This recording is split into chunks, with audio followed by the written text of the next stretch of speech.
I saw a code black in the National Forest. I don't mean I read it on a government website or heard it on a scanner on my days off. I heard it come out of the Forest Service speaker above the sink in Tower 3 while I was rinsing a mug and thinking about how much fishing I could have been doing instead of being the literal tallest person for 20 miles. If you think being a lookout is all binoculars and quiet, you haven't spent a winter shift watching condensation trace fingers down the inside of glass and listening to snow settle on branches like applause. We joke a lot up here. Harry can make 3 bad puns in a single radio call and still sound like a dad at a barbecue. But we also keep the mountain's heartbeat. You learn what a hornet's hum sounds like 2 ridges away, what a distant truck sounds like on a creek bed, and the exact cadence of your friends' breaths when they sleep in the bunk down in the ranger station.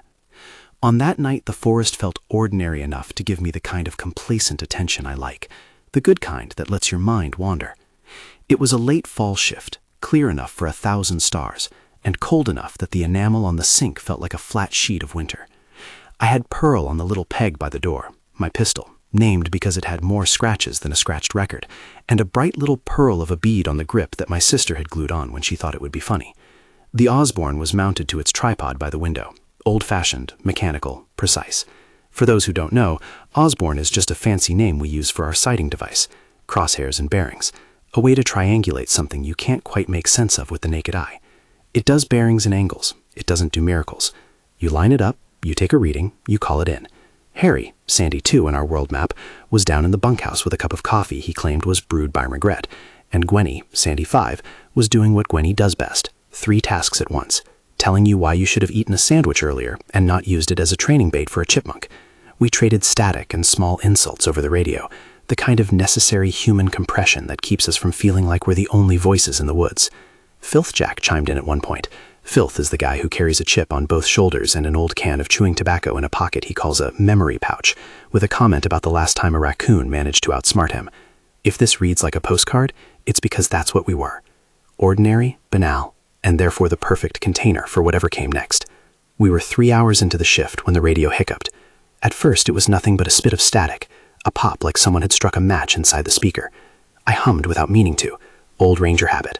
Then, between 2 clusters of white noise, I heard a child's piano. Simple. Wrong for the forest. It was the nursery song, played like someone had put a music box through a cheap radio.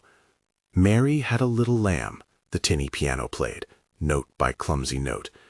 I grinned at the absurdity. You don't get used to being intruded on by nursery rhymes.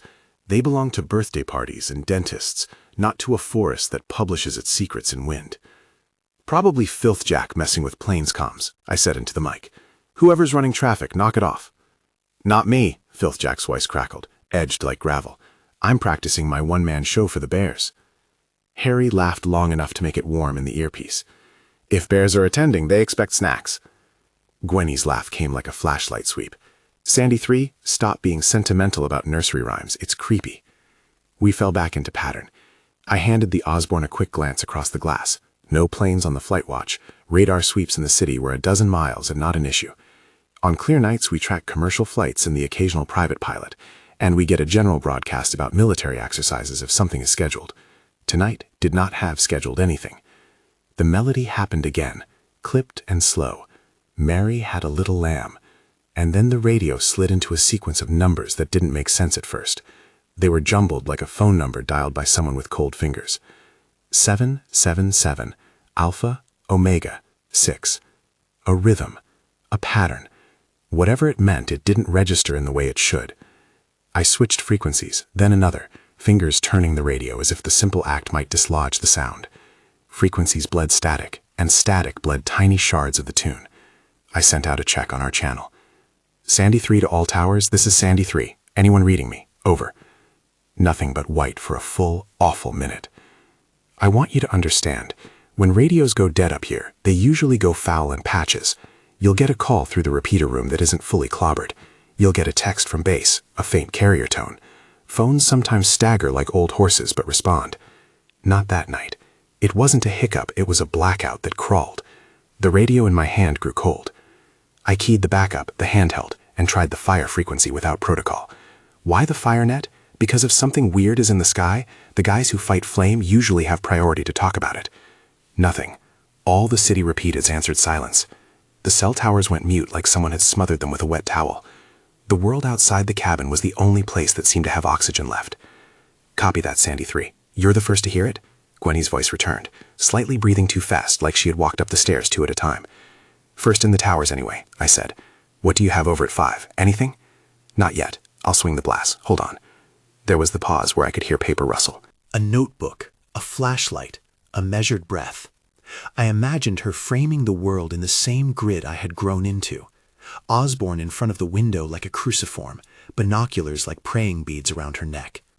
This is a small, dangerous intimacy. The knowledge you're looking at the same place, and yet who sees what first matters. "Hey, Sandy 3, check 329 degrees, 10 clicks, Gwenny said. "There's a glint, northwest, 60 degrees elevation." I focused the Osborne on what she called, found the glint, silver and wrong. It was not an airplane, not a bird, not a weather balloon. It was a flash, a reflection, then another flash. It moved with authority, as if aware of the attention. At first it hovered, and I told myself that's what these things do, hover, then leave. Then it didn't leave. "That's not on any flight plan," I said. The voice was practical. The bones in my cheeks felt tight with the small rising charge that comes when something is out of place. "Is it hold at 329? Sandy 5's voice came through softer. "Yep, it's moving like it has intent, not a plane. Looks metallic, like a silver pebble just deciding where to roll next." "Can you get a bearing?" Harry asked from the bunk, his voice taking the shape of concern and amusement. "A pebble with a pilot." I checked Osborne bearings the way a man checks his watch, habituive. It took minutes that felt like seconds. For a second, everything thrummed with that small dread. The song, the silver, the silence on other channels. It felt like being a horse listening for the soft sound that comes before thunder. Then the glint fell. I don't mean it dropped like a rock. It descended as if pulled by something colder than gravity. It folded in on itself and then appeared close to the tree line. And for the first time it made a sound. Not a motor, not a whine, but a low, consensual hum like a chest piece from a cello. It set the trees to shivering. "There's a descent," Gwenny said. "It's coming down fast. I'm going to call forestry ops." "Don't," I said before I realized I had. "Protocol says you call base. Protocol says you get everybody in the loop. But there are times when you can smell the wrongness in the air and you do the opposite of procedure because your hands are trying to keep your friends alive. The radios were already unreliable. I didn't want to put a call into nothing." That's when the world changed. It started like the forest deciding to breathe outward. A pressure wave, soft at the start, and then a hammer. The Osborne rattled on its tripod. The little glass ornaments on the shelf trembled and then exploded into dust. Windows flexed and shot a spiderweb of cracks across the panes. For a moment the world went high frequency, and the only thing that registered was the blood in my ears, a whale song tone that scraped at teeth. Everything on the ridgeline dimpled. The trees bent like a single hand pushing air. The river that runs through the valley went quiet, in the way a pocket of air gets quiet when a lid is clamped down.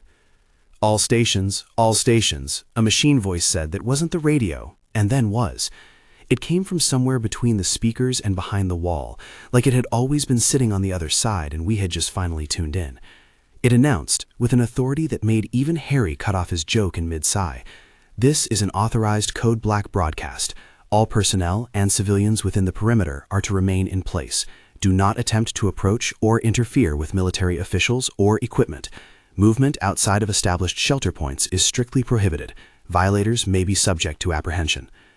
The words were clinical, calm, and absolute. The kind of voice you hear on late-night public safety channels and which makes your throat tighten because it suggests there are hands larger than yours operating somewhere else. The mention of military officials didn't tell us who they were. The mention of apprehension told us what would happen if we tried to move. The voice didn't attempt to reassure. It functioned. When it finished, there was a second of ordinary evening sounds. Wind, a squirrel arguing with the world. Then the nursery melody started again on a different channel, slower and warped like a record being played by a hand with a fever. "Mary had a little lamb." It was the same tune, but now a counterpoint. Threaded through it, a low click that might have been mechanical, might have been the teeth of something. That click echoed in the radio and in my molars. "Code black," Gwenny said. She didn't say it like it was a label. She said it the way a person says someone's name when the person falls down. "What do we do? They said, "Stay put," Harry's voice snapped. For all his jokes, Harry's family is his map. He'd been a volunteer firefighter before becoming a grounder. He knows about orders and the thin, ugly world beneath them. We stay put until we're told otherwise. We pulled whatever we could across the windows: chairs, duffel bags, a mattress propped on its edge. The catwalk, that thin strip that runs around the tower like a balcony, we locked and bolted. If you live your working life around the idea that a tower is a box with only a few exits, you reinforce those seams quickly. Pearl was in my hand by reflex, a cold weight that steadied my rest and interrupted that small, rising panic. I climbed down from the tower to double-check the lower bolts. Protocol said you shouldn't leave your post unless you're ordered. Common sense said check that the bolts are still attached to the doors. The concrete at the base of Tower 3 had a line of frost I could see with my breath. Outside, the fog rolled up like a dark, wet thing that decided to be mist. It wasn't a lazy fog. This had purpose. It moved in concentric rings, as if something had plucked at the fabric of the air and was now gently pushing it forward. I got back inside, and Gwenny's voice was a whisper over the net. "Sandy 3, Sandy 3. The way she said my call sign, I could hear the teeth in it. "Read you, Sandy 5. "They're at the base of Tower 5. I can hear something clicking, like a bunch of rocks being thrown into a tin bucket. They're close. I can't—" Her breath hitched. I'd never heard her breathe like that. She's the kind of co-pilot who will light your cigarette for you metaphorically and then help you plot a route when the map looks impossible. Hearing her lose that specific composure hit like someone pulling a rug from under your feet. "Gwen, what do they look like? Can you see anything?" I asked. "It's dark. The fog's wrapped them. I can see shapes. And the clicks. They're like—" She stopped. "They make a noise, Sandy 3. When I yell, they answer with clicks. They know how to play our channels back." A replay of the clicks came through the radio, like a tape recorder being run backward. Click, click, click, growl, a longer click. I don't have a vocabulary for it. We don't have an animal that sits on the planet and practices mimicking our radios. The clicks seemed to understand the space that the radio lived in. They used it like shorthand. Harry called for a UTV. "I'm coming up," he said. That was his move, to get into something with wheels and be useful. The UTV is a grounder thing, utility terrain vehicle, noisy, armored by the illusion of plastic and grit. It gets you places quickly in the woods. He revved the engine and radioed he was heading up, and for a beat I felt grateful for the noise. Movement means someone is doing something practical. He didn't get far. The UTV died at the gate like a heart that had simply had enough. Motors don't just stop unless something decides they should. We watched the headlights blink, and then die like a pair of startled fish. Out on the ridgeline, the trees stopped shivering and stood like a frozen audience. The fog moved faster. The conch of the valley seemed to suck all sound towards its center. "Harry, get out of there," I shouted, but the radio was worse than useless. Sometimes it scrolled with the nursery song, sometimes it spat nonsense, and sometimes it stitched its noise into Georgic patterns that had nothing to do with English. I tried the Osborne again. "You calibrated because you trust numbers more than moods." The Baron came back wrong, 2 degrees off 1 second, and then 10 another. It was as if the presence in the air was moving the thing you point at without moving itself. It made the mechanical feel like something capable of lying. We tried 100 little things, switching the rig to manual power, cycling the backup batteries, slapping plastic foil over the speakers to stop them from resonating. Nothing. I watched the fog and thought about 100 stupid human things you remember when everything else goes quiet. I thought about Gwenny's laugh, the way Harry says his wife's name on the radio, and how Filth Jack once cried when a baby owl fell into his trap and he couldn't get it back in the box. I thought about the nursery song and how it had nothing to do with the forest, and how everything that night had a child's sound to it. Time, like temperature, contracted. The fog moved like a tide. My phone had become a rock in my hand, blank, useless. I thought about calling base and heard the code black voice again, and wondered how many people heard that same message and placed a different value on obedience. There are 100 reasons people obey, and 100 more reasons they run. The code black had slotted us into one of those boxes. Stay put. Wait. Don't go near the military officials. That language has teeth to it. "Listen," Gwenny said. "There's a voice. An automated voice. It's saying things in between the music. I can hear syllables from the other side of the glass, words that don't fit into the song." "Like what?" I said, and the radio filled the silence with a patterning that made my skin feel like a record player stretched too fast. Numbers, names, and it ends with, she swallowed. It ends with a thing, a code. It says, Protocol Alpha, 777, initiate containment. We were 3 adults with nothing but a handful of tools and a voice in a speaker telling us to be passive. You get very practical about things when you feel small. I ran through my inventory. 2 flashlights, a first aid kit with a pen light attached, a small gas can, a toolbox, and Pearl. Pearl seemed important then because she was solid and did what she was told. Her weight at my hip did more than warm my hand. It kept my brain from turning into slush. Gwenny transmitted again, her voice breaking into a bit of a plan that sounded like a prayer. If it comes to the tower, we barricade. If it gets inside, we go to the roof hatch. No roof, I said. For all the romance of dawn standoffs and climbing to roofs, roofs let you be exposed. The catwalk we bolted would be an obvious target. We stay inside. We stay low. Block the windows. You hear that? Harry said, voice small. It sounded like... He didn't finish. He never finished. The radio spat a new sound, a wet, gurgling noise threaded with tiny metallic clicks that sounded like someone practicing Morse code with rocks. We held our breath as if holding our breath could stop something outside from learning how to use our radio to speak. Gwenny whispered thing that had nothing to do with the immediate. A memory of her grandmother, who used to hum Mary Had a Little Lamb while washing dishcloths during long illnesses. She said it like someone stating a fact about the sun. Harry told a story about the first time he almost drowned in a river, and how his little boy's gummy laugh saved him from panicking. Both of those memories were not dramatic. They were small acts of humanity that remind you what it is you're protecting. And then the fog hit the windows. It wasn't a slow, romantic sliding of mist. It came with purpose, filling the valleys like someone had hammered a wedge under the horizon, and the trees were the spoils. The windows soaked with damp like cloth.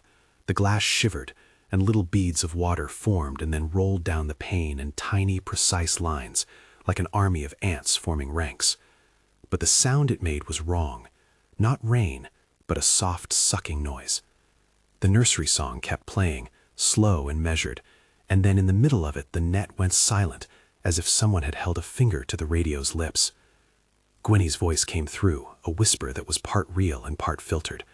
They're at the base. I can see them moving around the foundation. One of them is listening to the radio. It made a noise, Sandy 3, like it's answering us. Describe it, I said. I can't, she said. They're not like anything I've seen. They're low. They make the clicking in a kind of belch sound, like someone clearing an old pipe. She stopped, and a sound aimed that was a click, then a screep that might have been claws across rock. It mimicked my name, she said finally, and my stomach dropped because if there's something that can mimic our language, it can do our worst tricks. The tower shuddered. Something struck one of the lower windows from the outside, and the vibration ran through the building like a bad joke. The radio whispered child's music, then a voice, calm, official. Code black. All civilians and staff within the perimeter are to remain in shelter. Military personnel are conducting authorized operations. Do not interfere. Between sentences, the clicks replied. I can tell you what I did because my hands moved like habit. I went through the checklist of small human defiance. I unbolted one of the internal doors to give us a possible direction to move, tied a length of rope to the railing, something to hold on to if we had to move between towers. I laid down boards across the lower windows to stop the lighter pressure from shattering them inward. I put out a smattering of cots to make a rough interior wall. Pearl was loaded. I kept it in my lap like a smoking ember. Filth Jack called one final time. Someone needs to keep his voice in the net because he carried the weight of all the lesser jokes that mean we are human. If those things want to take my dignity, he said, they're going to have to wait their turn. There was a brittle laugh behind him. We all laughed because laughing is practical. It oxygenates you. Then Gwen's transmission went thin and then gone. For a second, the radio took her voice and made it into a tape that played too fast. Can't. Base of tower. Clicking. Sandy. And then nothing. The chest of the tower felt enormous and empty. I tried to call her back and got nothing. Then something on the net repeated her call, but slowed and muddy. Sandy. The voice shaped her name like someone learning a new sound. I felt my throat close. We listened. The clicks moved, and the nursery song returned, this time layered over itself like a chorus. It was more insistent. It wasn't just in our speaker now. It seemed to be coming from under the tower, from the rafters, from the foundation. The sound found locations like a patient mapmaker. We huddled in the room where the heat was worst. The adrenaline was a kind of diner coffee that kept your limbs awake and your fingertips hyper-aware of any small change. Harry hunched like a man who had been handed new maps. He suggested climbing to the roof to see if we could spot movement across the ridgeline, to get some angle. Logic argued with fear. The code black had told us to stay put. Our instincts told us to move. "There's no signal outside," I said. "If we go up, we might get a line to the town, but we've also got—" I didn't finish, because the thought of moving through the fog, across a yard full of shapes that can click back at the radio, felt like stepping into a mouth. His face set like stone. "I can't do nothing." "Don't start the martyr talk," I said. "If you go and get yourself killed, it won't save anyone." An argument about ethics in an emergency is a kind of conversation you start when you don't know what else to do. We were not being heroic. We were being practical men and women, who were always at least 3 inches from the edge of caring for someone else. In the end, Harry did not go. He sat down with a countermove. He started the generator. Generators have a comforting noise, a human socketed growl. He was working the pull and the choke, calling the engine like it was an obstinate mule. The generator started and hummed a tone of human persistence, just as our lights dimmed again. The fog wanted the electricity, and the generator gave it with a dull trade-off. For a while, it felt like a victory. And then the stranger thing happened. Something in the fog adjusted its rhythm to the engine's growl. The clicks lengthened and matched the hum. The nursery song slowed until the piano sounded like it was underwater. The whole outside world took a step toward us, and then, for a second, stopped. That pause was a cupping of breath. From somewhere deep in the fog came a sound I have no business trying to translate. It was a scraping and whisper that suggested a mass of things, ants perhaps, or hands, moving over dry leaves. It was close enough that I could feel the pressure drop and the windows flex with the movement of creatures just outside our thin skin. I moved to the window and pressed my forehead to the cool glass. My breath fogged in a small, precise circle. On the other side of the glass, in the dim wash of fog, something lighter moved, a figure low to the ground, and then nothing, a suggestion. It did not have a silhouette I could easily assign. No shoulders like a man, no tail like an animal, just a convex shifting surface that glinted now and then, like the moon in a pond. It was looking at the tower like someone setting a scope. Gwenny's voice came back in the radio, stretched thin, then returned in a broken cadence. "Sandy, For a heartbeat, she was there in full color, and then she was not. Her words stuttered like someone trying to speak through a curtain. "There's one at the stairwell. It's listening. She choked on the word, and I felt my stomach drop because the word that came after was the one no one wants to fill. I made a decision, the way people make decisions when they are unwilling to be passive. I packed a small bag. Not because I thought escape was possible, because I needed a thing to do. The touch of cloth in my fingers was like anchor. I put a flashlight in, the rope, one radio with fresh batteries, a can of water, a kit, and Pearl wrapped in a towel. "Don't go," Harry said. His voice was made of all the things that make someone hold on to you: loyalty, fear, and the knowledge that you might not come back. "I'm not going to leave you two," I said. "I'm going to get Gwenny, if there's a chance she can still be." "You're not going to leave this tower unattended," he said. "You're not leaving the Osborne." This is the point where the part of me that was a ranger argued with the man who loved his friends. Do you stay and be useless? Do you move and be potentially useful? The answer is never clean. I weighed duty like a pocket of coins and realized I only had a handful to spend. I went for the latter.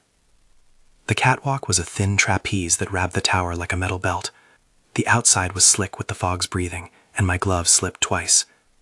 The world outside was reduced to a smear of gray and the high, thin song that repeated my name in someone else's voice. I moved tight to the rail and then to the stairs that go down between towers. My head was full of 1,000 small thoughts. Where I'd left the keys to the UTV, how Gwenny always wore a charm on a string that jingled when she ran. The old joke Harry told about Filth Jack and the raccoon. These are the human artifacts we clutch in emergency.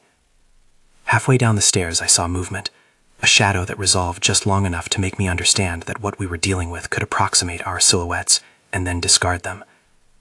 It paused and then moved away, like a thing that had decided not to take us as trophies, but rather to map us, an instrument of curiosity. Closer to Tower 5, the fog thickened into a kind of soup. My hands slid along the railing, and for a moment the world was a single thread of my breath and a smear of cold on my chin. I reached the ground, and the radio in my pack whispered the nursery song with a little hiss. I wrapped my fingers around the ladder rung and pulled myself up to Gwenny's door. The door was warm where something had been lately. The lock was not forced. Inside, footprints were muted on the floor. There was the smell of wet fur and something else, metallic and medicinal, like the scent of old pennies and new rot. I could hear a sound against the outside wall, a staccato of tiny impacts that might have been nails being tapped by a methodical hand. A low click answered each rap on the siding. If your world suddenly includes things that can mimic the sounds used to communicate with you, that world is not a place you can trust. I found Gwenny's notebook on the floor, scattered pages full of the grid of the park, tiny notes that were half routines and half recipes. A scrap of paper fell out with a sketch in a careful hand, little circles with radiating lines like sunbursts, and a note that said, "Listen for the pattern." There were scribbles under it, percentages, times, a short list of channels. She had been trying to map sound. She had been making a map of melody. Then the radio in my hand played something that wasn't a nursery song. It played a snippet of Gwenny's voice saying, "They know our names." The voice was clipped, and then slowed, and then fed back as if through a broken harp. It was the last clear thing I heard before the sound swallowed, and a single new element joined the chorus, a long, low note that vibrated like an animal calling from inside a cave. At that moment, something struck the side of the tower with enough force that the metal sang. The radio died down to nothing, complete and absolute, and the fog pressed against the glass like water. For a long heartbeat there was no sound but the tick of the furnace and the small, invisible drip of condensation. Then, in the close aftermath, the nursery song returned on the channel, clearer than before. "Mary Had a Little Lamb," it played, the notes exact, and the voice behind it a thin approximation of human cadence. Under it, not in the melody but threaded beneath, came a new set of sounds, a series of hard clicks, like someone snapping beads, then a rasp that might have been a laugh. I don't know where you imagine we were when that last part happened. Maybe you think of bravado or a triumphant stand. The truth is more boring and therefore more human. I braced my back against the window, my shoulder catching a piece of shattered glass that hadn't yet fallen. Pearl was warm in the towel. The ropes were coiled. The radio was dead. Gwenny's last clear sound was a whisper that said, "They're at the base of the tower," and then the recording of her name on loop. Outside, the fog's edge kissed the concrete and then climbed. The clicking focused like the attention of a dozen small hands at the vents. I reached for the mic and said into nothing, "Gwenny? Gwenny, can you hear me?" For an answer, the radio played my own voice back to me about 3 octaves lower, and then the melody changed into something that was both music and message. The last thing I registered before something else happened was the click pattern shifting into 3 solid beats and then one long tone, like a heartbeat with a finger on it. And then the door shuttered. It wasn't the wind, it wasn't a branch, it was the weight of something that wanted in. Want to know what happens next? Click to continue and listen to the rest of the account. The door shutters again, the bolt rattling like a heartbeat gone wrong. That sound, metal on metal, makes every small thing in my life feel enormous. A paperclip, the braided rope, the way the radio microphone sits in its cradle. I press my palm flat against the glass until my skin goes cold and stare at the smear of fog that is now the world. For a second, the only thing I hear is my own breathing and the distant, ridiculous piano choking out "Mary Had a Little Lamb" as if nothing else matters. Then the net folds into 1,000 small noises, clicks that match the rhythm of my pulse, a rasp like a wind rolling over gravel, a soft, timed tap that could be nails or teeth against siding. I take the mic and say the only thing that makes sense to me in a voice I try to keep steady. Sandy 5, respond. Gwenny, if you can hear me, answer. Static eats the rest. A warped echo of my voice crawls back at me, slower, lower, like someone speaking into a cello. San. It claws at the consonants of my name and then drops into a pattern of clicks that feels intentionally cruel. The confidence in that imitation is the part that makes my throat tighten. Something out there has been listening to us for longer than we thought. I go for the door, not because I have a plan, but because inertia is a thing you can choose. The boards I propped against the lower windows tremble when the next impact comes, a dull, wide thud that runs up the frame and leaves the tower humming. A scrap of insulation slides loose and rattles to the floor like a small animal in distress. Outside, the world is 2 shades of fog and 1 harsh white that pulses every few seconds. Searchlights, someone sweeping a beam between the trunks. I expect to hear radios shouting procedural orders, boots on gravel, something recognizable. Instead, someone's voice comes over a loudspeaker that is too calm for the moment and reads like the code black recording, but cleaner, closer, and it uses the same cadences. All personnel within the perimeter remain in shelter. Authorized teams are conducting operations. The voice ends and the train of Mary hums back up again, this time underneath the speaker's final syllable, as if the song is the fabric behind the speaker's words. My first impulse is to reach for the Osborne and take a bearing to the light. If the lights belong to rescue, I want to know who they are. If they belong to something else, I want to be suspicious sooner than later. The Osborne's crosshairs slide, but the numbers jump in a jitter I don't trust. It reads like there are 2 sources, overlapping, a drop-dead searchlight and a second point of light that is not moving in the way of a human hand. A shape appears in the beam. 2 figures, maybe 3, trudging between trees with a stiffness that says they're not just people tired at the end of a long day. Their helmets catch the light and throw it back like a mirror. When they get close enough to where the beam hits, one of them raises a device that spits a small flare of sound, and the fog ripples around it in concentric rings. The way the fog responds, like fabric pinched at a point, feels like watching a living thing test the world. They stop at the gate, and a voice, different from the loudspeaker, clipped on military cadence but without unit names, calls out, "Rangers, identify yourselves. Do not exit shelter." There it is, the polite, legal-sounding order we've been waiting for and afraid of all at once. I press my palm to the door and can feel the cold through the wood. Harry crouches behind me, hands working at the generator, his knuckles white. He looks like a man who's been asked to play the role of calm and has accepted the costume. "Talk to them," he says. "Tell them we're sheltering." "Stand down," I say into the mic so they can hear me through the loudspeaker. My voice is bare, the way an animal's voice sounds when it calls for help in the dark. "This is Sandy 3. We're sheltering in place. We have—" "Stand down," the voice repeats, not answering so much as obeying itself. The next syllables are softer, and for an instant I swear I hear Gwenny's cadence threaded inside them. It is a trick of the fog and the way our minds look for faces and noise, but the hair on my arms prickles anyway. A pair of boots scrapes on the porch, and then a shadow fills the frame of the door. My hand is already going to pearl, my fingers wrapping the towel there like an umbilical. I don't want to hit anyone, but I will if I need to. The creature at the door, for I have stopped trying to humanize it, presses something flat to the wood. It is a point of contact designed to test. It clicks. The click travels through the tower like a signal. Inside my chest, my heart answers. For a second, the fob seems to inhale, and the melody of Mary drops an octave, like a throat clearing in the dark. Then the door shudders and the latch gives. Not the whole thing, just enough for me to see a shadow take on shape, a helmet, a faceplate, a gloved hand holding another folded figure. For a second, in the halo of the approach light, I see what is being carried. It looks like a human body, curled, hands limp. Gwen's jacket, her signature patch, catches the beam for a heartbeat, and I taste copper. "No," I say, because saying anything feels like promise. I'm out the door before Harry can argue with me. The coal hits like a slapping hand. My boots crunch frost, and the fog clings wet to my neck. When I reach the gate, the figures stand at attention, as if they have rehearsed being human. One of them turns a faceplate toward me, and under the glare of the flood, I see the reflection of my own gaunt, frightened face staring back, and then not it, something beneath glass that looks too smooth to be skin. "Step back," the voice says from the helmet, and it's the voice we've heard on the loudspeaker, clipped, perfectly modulated. "Remain in shelter. Compliance will expedite retrieval." "Who are you?" I ask, and the answer is a radio crackle and the code black voice layered over it like varnish.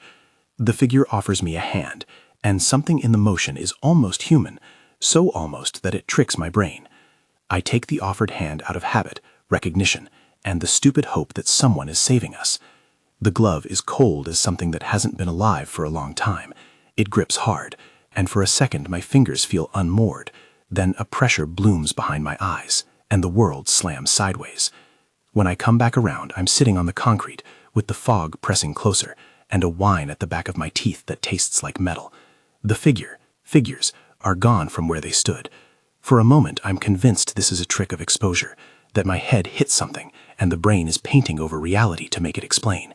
I taste earth and a small, helpless nausea. Guelle's jacket lies on the ground where the figure had been, not folded, not carried, dropped. A single thread of her charm dangles from the sleeve, the small metal thing catching the floodlight and throwing back the shape of a heart. I scramble to my feet, calling her name into a world that seems to devour syllables. My radio is a dead thing, playing the melody like a metronome in my ear. The fog around the base of Tower 5 moves in deliberate sweeps. When I look up, I see shapes moving in the fog, low, quick, tilting in ways that suggest limbs but not ours. They find the traces of people like hounds find scent. One of them pauses and turns its head toward the gate, cocking a shape like an ear. The thing then emits a series of clicks that almost form words: attention, identification, mimic. My training is a tool, but it's a worn one. I do what we always taught volunteers to do when people were lost: mark a trail. I rip a strip of cloth from my sleeve and tie it to the gate, then run a short loop and tie another. The cloths flutter like small fake flags in a sea of fog, and it makes me feel like I'm doing something to fix a problem. The fog answers with a sound that is not a noise I've ever cataloged: a suction and a slither, a sound like a calf being born in reverse. At the edge of the light, the little creatures, if I can call them that, start to gather. They move with an intelligence, not a pack, but a mind that tolerates separation. One of them comes closer than the rest and tilts a head that could pass for a shoulder if you squint. It sniffs the air and then lets out a long, wet click that resolves into the cadence of a sentence I'm certain I heard somewhere earlier. Mary had a little. I lose my bearings. My hands go to Pearl, and I remember the weight and the responsibility. My rational brain fires off checklist items: identify, fire a warning shot, aim for center mass, conserve rounds. But the thing that holds my hands together is an old, stupid clarity. You shoot something only when it's the last thing you can do. I squeeze off a round into the fog. The sound is a pop that shrieks and then echoes wrong, like a voice played